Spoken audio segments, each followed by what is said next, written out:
Australia. In Melbourne last Wednesday night, Ellis was examined by specialists for a possible detached retina in his left eye after being forced to retire after 6 rounds of his world title eliminator against Argentinian Alberto Cortes. It now appears that Ellis will continue in the fight game and might even return in a rematch against Cortes. Wednesday's fight was a chance for Ellis to work into the list of contenders for the junior lightweight division. He'd had only one fight in 12 months, and his world title at the age of 19 seemed more than 6 years ago. Cortes was his toughest opponent for a long time, with a record of just 1 defeat in 45 pro bouts.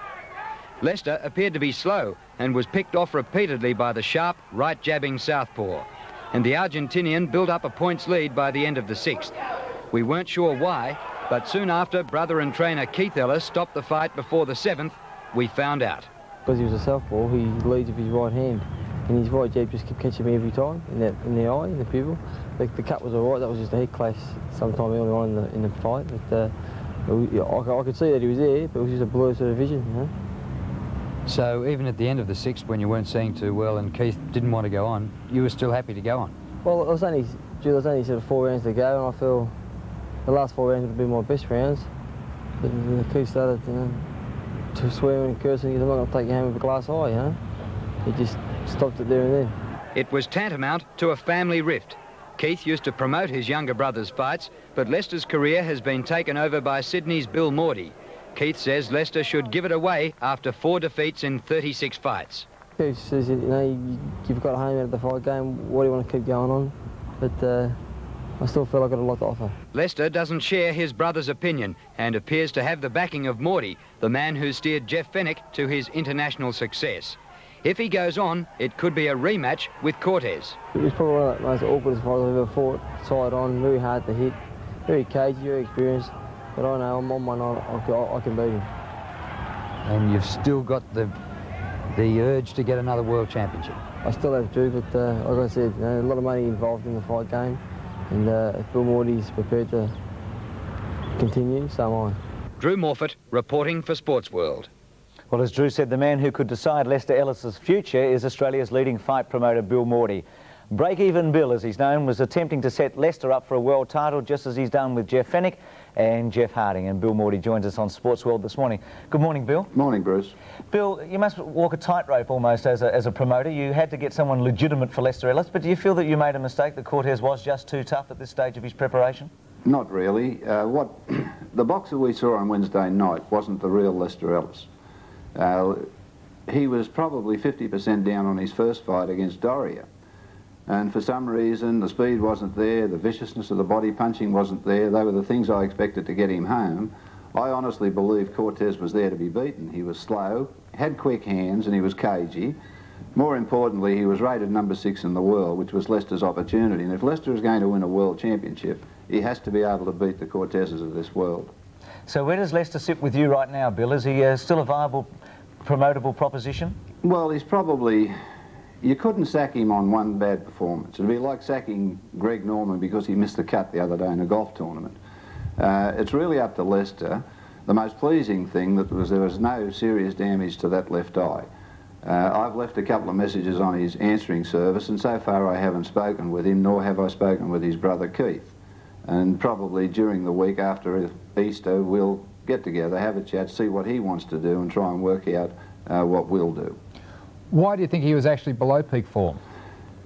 Can't pick it, J.O. I watched him in the gym, and you'd have put your house on him. He was actually lifting Keith Ellis off the ring floor with his body shots, but it all just disappeared. You know, he's probably a kid who wanted to succeed so much, and he knew so much hung to that fight.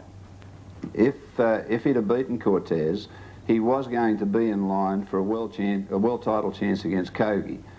And ABC Television of America wanted a tape, provided they felt that Lester had fought well, they would have pushed for the Kogi fight. Might have been 2 more fights, which would have had him better prepared, but, you know, you've got to be very careful.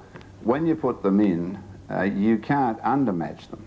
You know, that's happened several times. Like, you know, Lester fought a New Zealander, and Melbourne went into uproar over it because the guy wasn't qualified to be in the ring. What we had on Wednesday night was a qualified opponent, but our kid not at his best. Was it a correct decision to stop the fight at after the 6th round? Mate, if there was any doubt at all about his eye, and there was any concern about the eye, sure, because you can always come back and fight another day. Under those circumstances, when he was having blurred vision, there was no alternative but to stop the fight. Bill, you're dealing with personalities all the time. It must be a very interesting occupation. Let's leave Lester for one moment and talk about the two Jeffs. How do you balance that job, the Harding and the Fenech situation? Delicately. I could imagine. Is there, I mean, I get the feeling that they're both an inspiration to one another. I mean, Fenech was the superstar, Harding's come along and taken some of his glory, and it must be an incentive for Jeff Fenech to get right back in there. I don't think, pardon me, I don't think that's the thing that really worries them.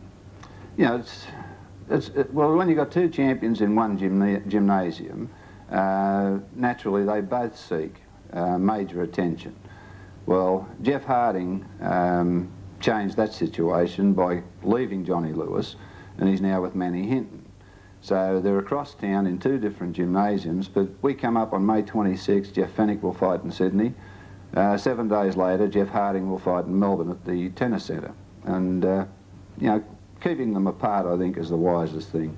Bill, this might be a difficult question to answer. Who's worth more money to you at the moment, Jeff Harding or Jeff Fenech? Who's the bigger draw card? Oh, without any doubt, Jeff Fenech. You know, Jeff Fenech has won 3 world championships. He's been in there 11 times. Jeff Harding is starting to establish himself, but I don't look at them as which one is worth the most money. We're guiding 2 careers.